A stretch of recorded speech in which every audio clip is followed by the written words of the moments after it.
আসসালামু আলাইকুম রহমতুল্লাহ। আজকে জুমার দিন বেশি বেশি করি দুরূদ শরীফের আমল করি। সাল্লাল্লাহু আলাইহি ওয়াসাল্লাম, রাসূল সাল্লাল্লাহু আলাইহি সাল্লাম সাহাবায়ে কেরাম হলরে বেশি বেশি করে দুরূদের আমল করার লাগি নির্দেশ দিতা।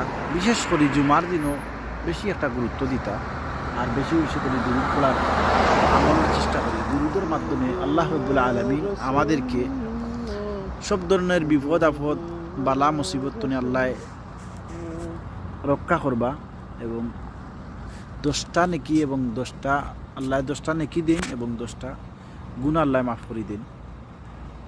দুরূদের মাধ্যমে আল্লাহ রাব্বুল আলামিনে হঠাৎ বিপদ তনে আল্লাহ আমরা উদ্ধার করবা। এলাই বেশি বেশি করে দুরূদ পড়ি আর জুমার দিন হিসাবে আর একটু গুরুত্ব দিয়ে বেশি করি দুরূদের আমল করি। দুরূদ আছে সংক্ষিপ্ত আছে, লম্বা দুরূদও আছে। দুরূদ কয়েক নামে আছে। সাল্লাল্লাহু আলাইহি ওয়াসাল্লাম আছে সংক্ষিপ্ত দুরূদ, আর দুরূদে ইব্রাহিম আল্লাহুম্মা সাল্লি আলা বারিক আলা, এরপরে আছে আল্লাহুম্মা সাল্লি আলা সাইয়্যিদিনা মুহাম্মাদিন নাবিল উম্মি ওয়া আলা আলিহি ওয়া আসহাবিহি ওয়াসাল্লাম।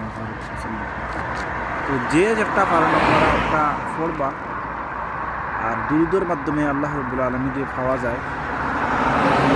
আল্লাহরে পাইতে হইলে রাসূলকে খুশি করা লাগবে। রাসূলকে যদি কোনো মানুষে খুশি করে তাহলে আল্লাহ খুশি হয়ে যান। আল্লাহর বন্ধুরে যদি মানুষে খুশি করে, বান্দা যদি রাসূলকে খুঁজে তাহলে আল্লাহরে পাওয়া যায়।